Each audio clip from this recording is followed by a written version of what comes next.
Yo, and welcome to another review video. This one's going to be on the ENGWE foldable electric bike. That's spelled ENGWE, and their motto is electrify your adventures. Let's tear in, see what it's all about. Always a good idea to fully inspect your package before tearing in. I did have one hole in the side of the box, and here's a look at the packaging. That piece of foam was just kind of sitting there. Chopper going over, and it looks like they did a pretty good job in here. You know, they stuffed foam down on the sides. I don't see any damage. Everything's zip tied together.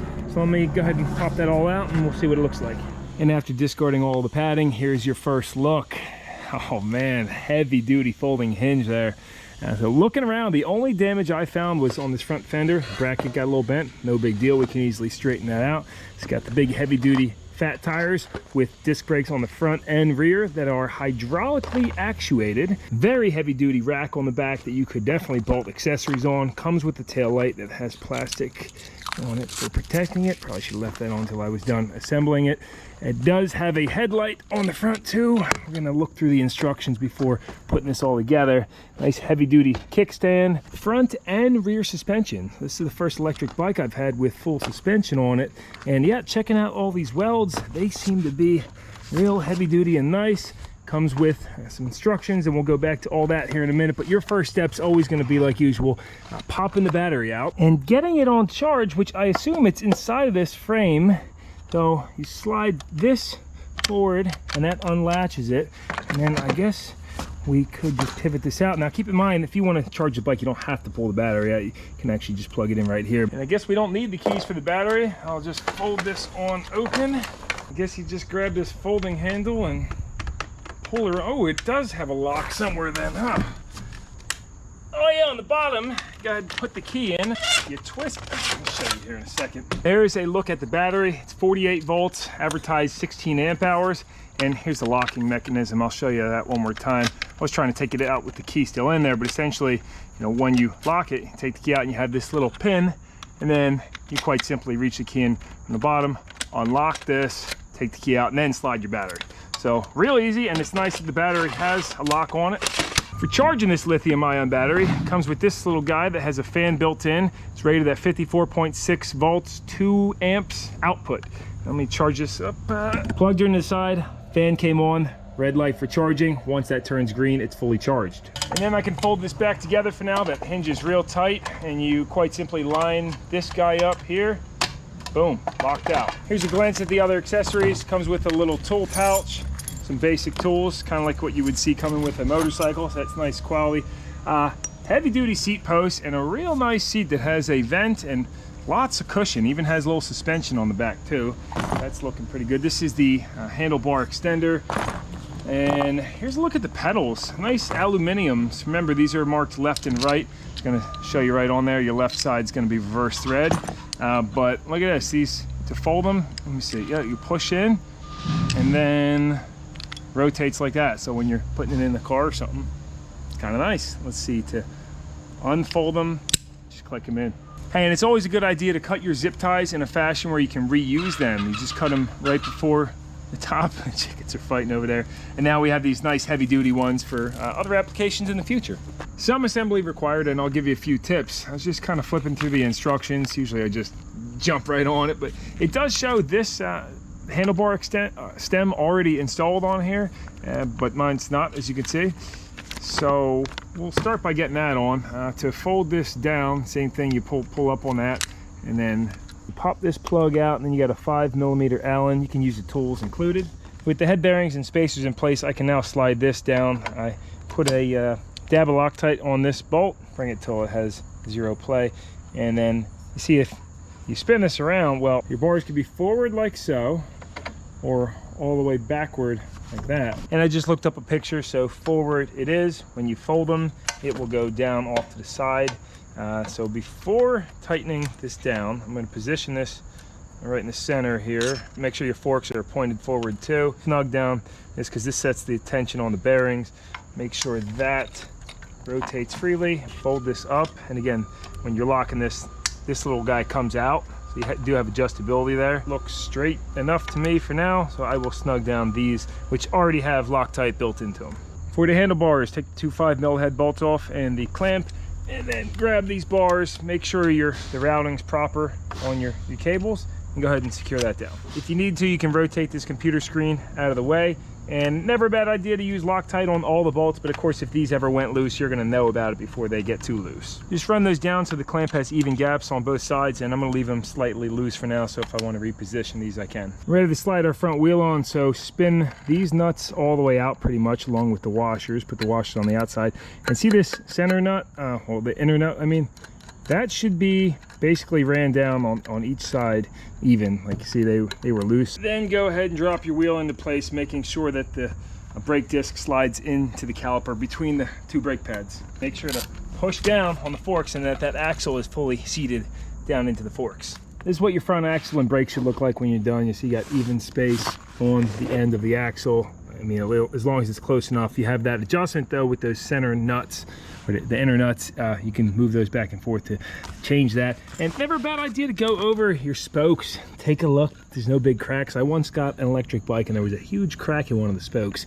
Also, in the bottom of the package, there was this shipping axle that will usually be in place in the box to prevent the forks from getting broken in transit, but this was just sitting down there. So discard that or keep it in your parts bin. Now put both your pedals on. They each come with a washer. Slide that washer on, and again, Loctite, never a bad idea. Spin these, and then use your 15mm wrench to snug them all the way down. You can drop the seat in. I'm confident you guys know how to use these clamps, but if it's too loose like that, you just spin the nut down on this side until it's a little snugger, and you can get some nice cam locking action out of that. I did notice this has a little brass washer in here, which is kind of cool, so you're not wearing aluminum against aluminum. You got the same one up top, but geez, these bars are already pretty darn high, and actually I can't even bring them up any higher than that because the cables don't allow. So that's you know, it's kind of crazy looking all the way up there. Next is this front fender made out of steel, and I'll just grab some pliers to bend this back. You're then going to take a 4mm Allen and remove each of these bolts, both sides of the bottom of the fork. Noticed all this hardware is stainless steel, which is always great to see.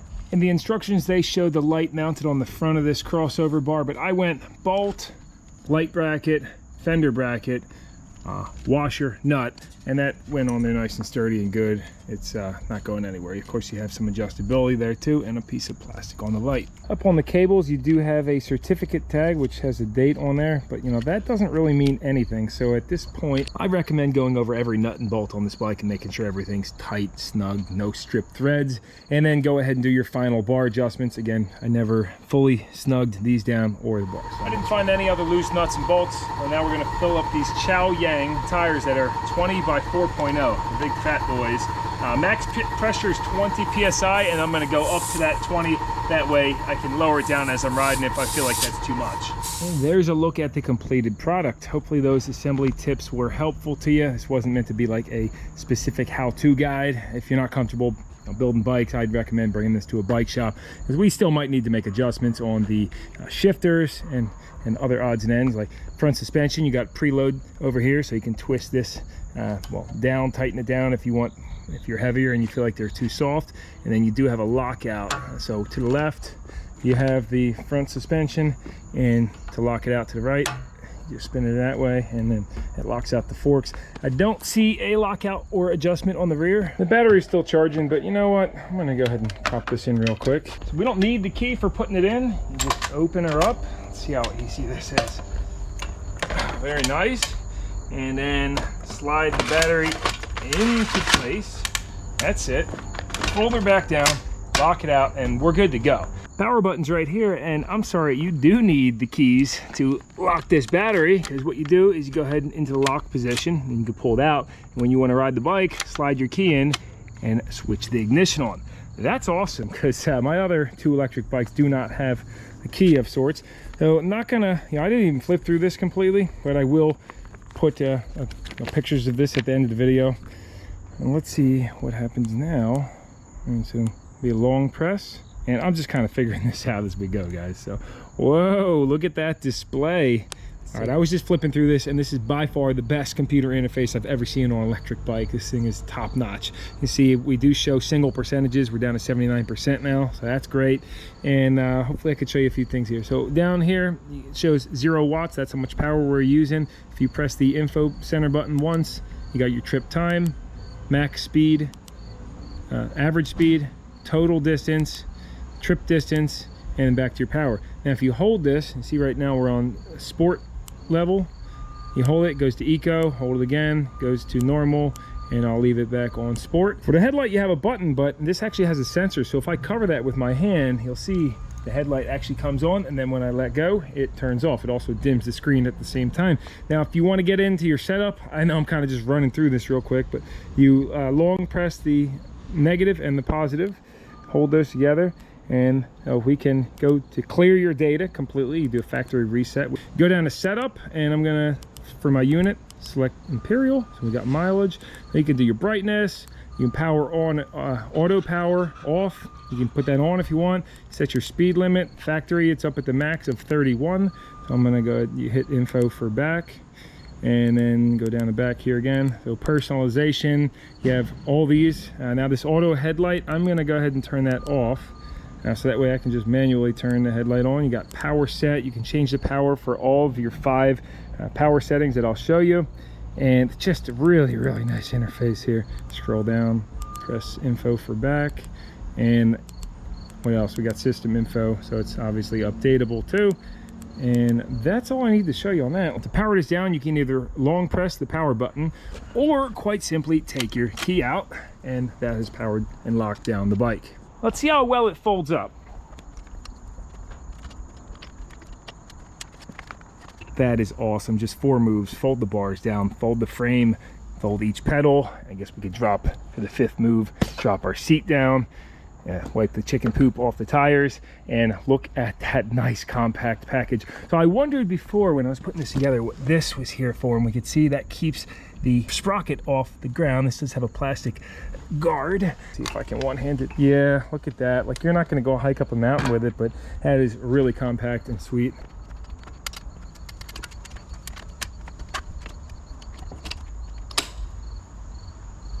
Yo, quick interruption. I did want to let you guys know this company is doing a giveaway. They're giving away 10 limited edition bikes along with 90 other prizes. So if you'd like to enter that, I'll drop the links down below for you to check it out. They're doing USA and I believe Europe as well. Enter your email, get in there. Maybe you'll win something, maybe not. And back to the video. Here we are next day. We got the green light for go. Means she's fully charged, and we're gonna do a ride with range test. Now I did take this out yesterday for just a few miles to give it a quick feeler, and then I tried again. I did a factory reset, and it turns out your total distance never does reset. So, because I think earlier in the video I said it did. A few last minute notes before we rush to go catch a train up to North Jersey. This bike weighs 83 pounds with the battery. It has a rated payload of 300 pounds and the rear hub motor 750 watts. Top speed advertised is 28 mile an hour, and they do advertise a range of 62 miles or 100 kilometers, but usually you've seen we are lucky to get about half that. We're going to be going full electric today with just pedaling as we need to. Always make sure to wear a helmet. Don't be stupid like me. And we're off. I did reset our trip, and we're at 1.5 miles now. We're riding in sport mode, gear 5 this whole time. If you switch between the eco and normal modes I showed you, it just kind of limits the power, but you can still go pretty darn fast, especially if you're going downhill. It just decreases the wattage output. So far, really liking it. You hear that it freewheels pretty loud in the back, and it's a little bit more squirrely riding it one hand. And I do want to note, you also have cruise control on this. You can turn it off. I'll show you here in a little bit. Hopefully you guys can still hear me, but after holding the throttle, I'm holding my left finger here. After 5 seconds, you let go. Oh yeah, she's getting a little shaky. If you let go after 5 seconds, it will stay on cruise control. Let's see if we can make this train. Cutting it real close.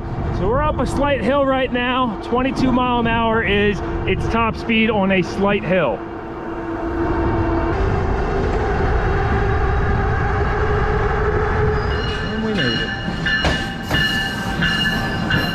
And that folds up pretty good, sits between 2 of these folding seats. Perfect. That's impressive, honestly.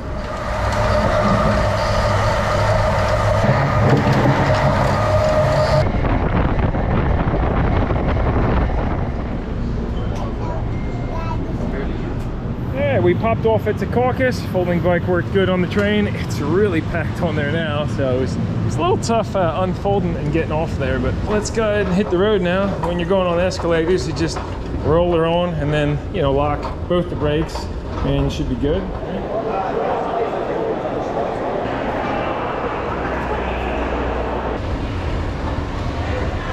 Of course, sometimes there are no escalators, so you can either, you know, roll it down or pick it up and walk it down. Jesus, coach heavy, but not too bad. And we're off 10 miles to the GWB. So remember, when you're on cruise control, if you just tap those brakes, it'll shut off, or tap the accelerator, it'll shut off too. We're holding at 29 miles an hour, and it doesn't matter how hard you pedal. As long as you're rotating your feet, it goes full speed ahead.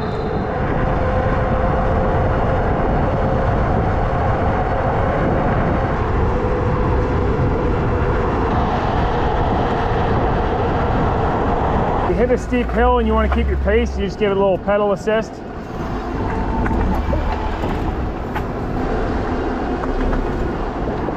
Suspension on this handles really nice.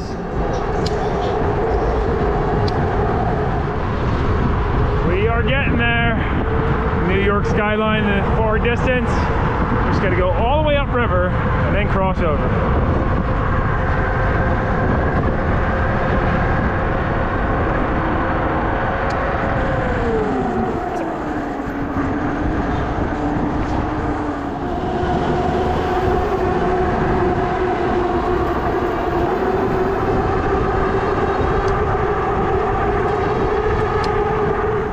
The ferry. If we wanted, we could take that over across the Hudson, but would not be as fun as riding across. So.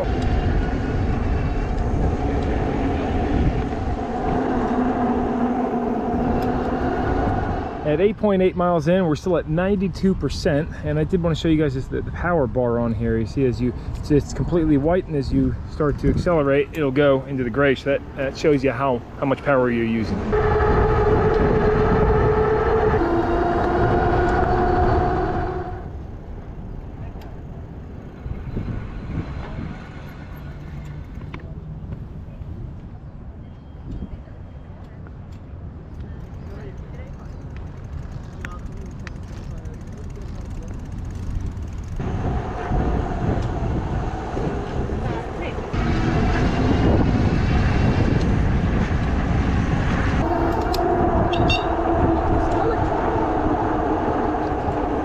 Five Guys, don't mind if I do.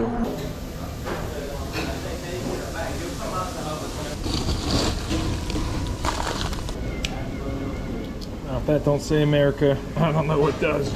Well, that was delicious. A few notes before we get going. Again, I did make a seat adjustment with the included tool. You got that toolkit it came with. Simply loosen this, and then you can slide the seat forward, back, or tilt it. We're at 13.1 miles, 79%, and I gotta say, the horn, it's kind of aggressive. The old school, the ding is just a little bit more like chill. That thing's kind of honked it on a couple kids, and it spooks people a little bit. So not a massive fan of that. Let's try out these lights now. See how it dims the screen. There's a look at your front light before it gets completely dark. I'll let you know how it looks later. And a look at the tail light, which you do have a brake light too. See, yep, so when I press the brakes, you see that gets a little bit brighter. And looking at it directly from behind, it could be a little bit brighter. It does have a reflector in the center too. Every time you turn the bike off, it does go back to gear 0. So even if you hit the throttle, it's not going to go anywhere. You'd have to put it into at least gear 1 for it to give you any pedal assist or throttle.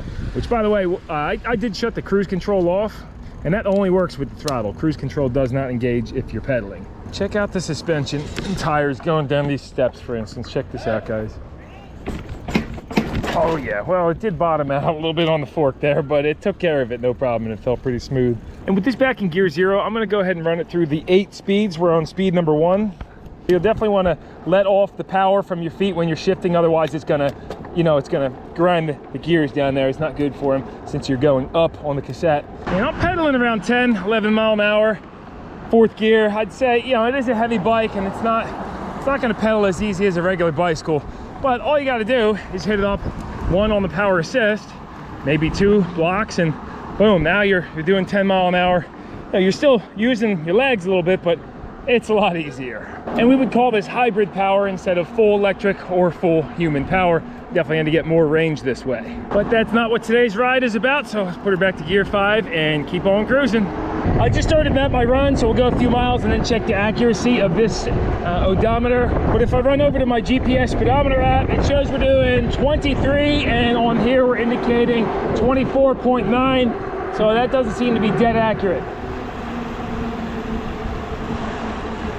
We got a real steep hill here coming into, I guess, Fort Lee up here, and it's struggling to hold 15, so I'm going to do some pedal assist. But with no pedal assist, you see that's dropping down 12. Yeah, we're at 10. We're not even making power up this hill. I'm going to drop down a few gears and we'll pedal assist. I gotta say, it makes me feel a little lazy seeing everybody else pump their legs up that hill. But you know, I've ridden up that hill, and now we got these electric bikes, so they're definitely can make you a little bit lazy. Here we are, we're over at the GWB entrance for pedestrians, and I've actually ridden my bicycle, standard bicycle, from Trenton up to here years ago. I did that trip once. And basically no traffic on the bridge. It's not all too common. Oh, dude's driven by on his jet ski. Better get in before dusk.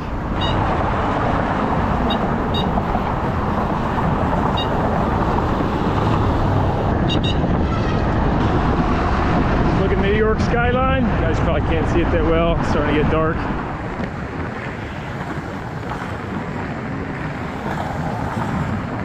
We're now in New York, and 4 miles passed since we reset the trip, and you can see on our map my run 3.92 miles. So the bike computer is indicating a little bit more mileage than we actually went, but it's pretty close to being accurate.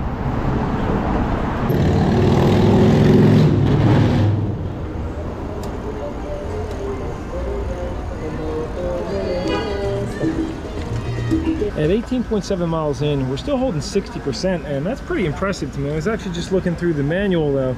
And check this out. It shows the 62 miles max distances for pedal assist mode. If you're using the hand throttle, only 31 miles. And I'm just really impressed that they put that in there, because a lot of time these companies just say, oh yeah, it's good for 60 miles, but usually again it's around half that. So let's see how she holds up. 87th Broadway, we are down to 31%, so this does turn red once you get down. I think it was around 35 it changed. 23.7 miles. When I hold the throttle pin, that drops down to about 20%, but we're still holding 24.5 miles an hour.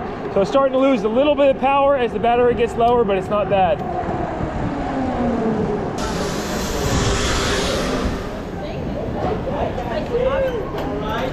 Yes, mate. Bike taxi.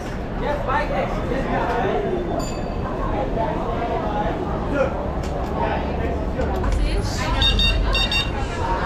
What's up, man? Yeah, man. How are you? She said throw in one of the empty ones if you want. Downstater ADV in the house. That's right. Stopping over hit the Mean Fiddler, and they gave me a little parking spot. Look at that. Heck yeah. Yo, what's your name, man? Jeff. You gonna be famous or what? Yes, sir. My dad. Jeff_blogs. Search me up.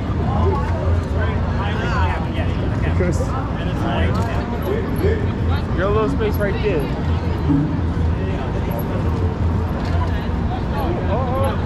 Come here.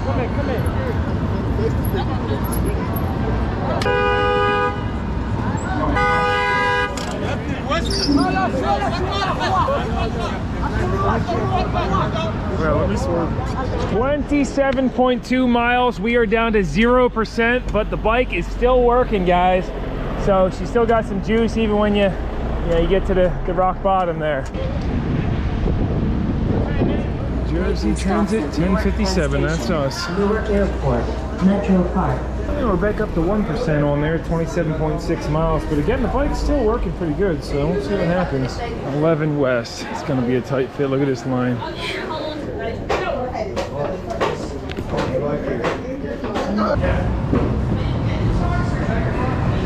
If you do want to carry this bike, you got to grab it all the way at the back.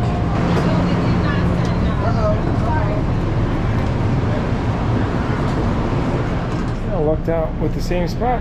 Can't beat that, because it's pretty much a full train.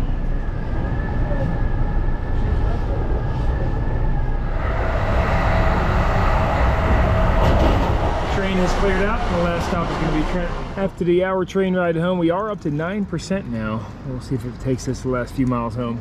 And that's it. About a mile later, we are on sport mode 5, only doing 5 mile an hour. 28.5 miles was the max range. Of course, we did hit a ton of hills today and a lot of traffic lights, so that's not, you know, I could definitely see it doing 31 miles on full power if you weren't stopping so many times like I did. But to get it the rest of the way home, definitely gonna have to pedal assist it. It still has some juice, it's just it's not enough to not pedal assist. So it never fully died, but it's definitely weak sauce.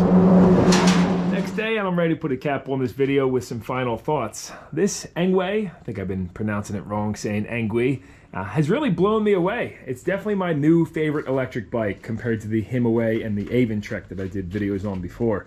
I don't know exactly how long it took to charge, but we do have the green light, probably around 6 hours or so. And a couple things I wanted to show you. So you can charge your phone with this. You just got the USB plug right down on the bottom. I didn't show much better than the video, but I do love how easy it is to change the power assist settings on here. If say you're pedaling at your pace in setting 2 and you think it could use a little boost, you can dial that in perfectly for you and just get a ton of range out of this bike. I have no doubt you could get 40-50 miles out of this if you're pedaling like a normal rider. I love the fact that it has the ignition key, although I will say it's a slightly awkward position down below. You gotta, get down on your knees a little bit. As I said before, I do wish instead of the horn, it came with the standard bell, which I think is just a little bit more friendly. And I'm definitely gonna be adding a cell phone holder, cup holder, maybe some storage. I'll drop a link to this down below if you want to check out the pricing. I usually don't mention it in videos because a lot of time it's changing or they have special deals. But definitely check that link down below if you're interested. And they do have lots of accessories for these as well. And lastly, I just wanted to mention that the riding position and seat on this bike, super cushy and dialed in. I didn't have any wear and tear on me. I mean, I could have rode this thing for triple the distance. So hopefully you found this review video somewhat helpful. I know we were jumping around a little bit and there's probably a couple things we missed, but this was just my real world opinion on this bike, and definitely gonna be some future videos on this. I love that the battery's swappable. I hope to reach out to the company, maybe get like 1 or 2 more batteries and do a super long distance trip on this thing. There's really nothing else I could say about it. The fact that it's foldable is great. As you saw on that train, if you don't have a foldable bike, you end up in a lot of people's ways. So having that option is a big deal. Thanks so much for watching, guys. If you have any feedback or questions, like usual, just drop them down below. And otherwise, I'll probably see you over on the main channel. Next video coming out is the Ford N600 down in Florida, or the ambulance, I'm not sure. One of those two. And otherwise, gonna go hit the river today and plug in a clip or 2 of that, and then I'll put the pictures to the manual for this bike at the end. That's like the most boring part of the video, but it's there if you want to flip through and read through the manual. Thanks again. Bye.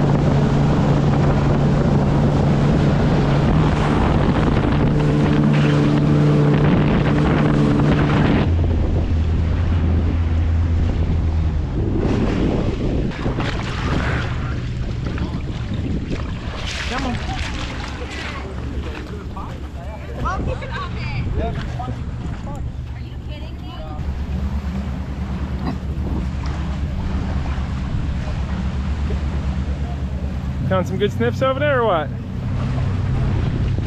I got changed in the car just to make it on time. So we gotta go. The tide's like going down, so you gotta hurry up. And I'm like, okay, I'm coming.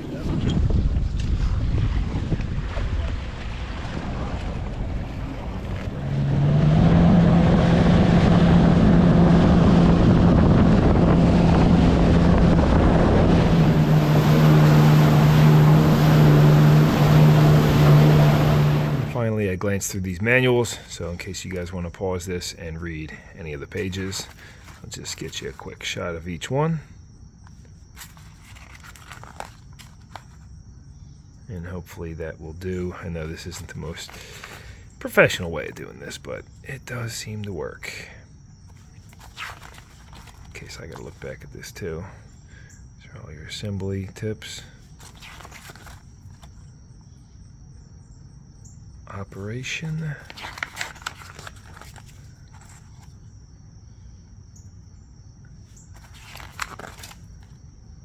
There's your specifications, that's a big one.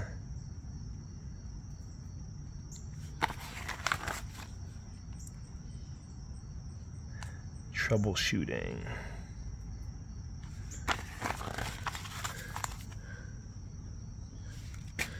This is for the Digitech computer. This is a big one, so because I didn't go into crazy detail with this little guy, but very user friendly. I mean, it's not, you barely even need the manual to use it. It's pretty easy to just figure it out.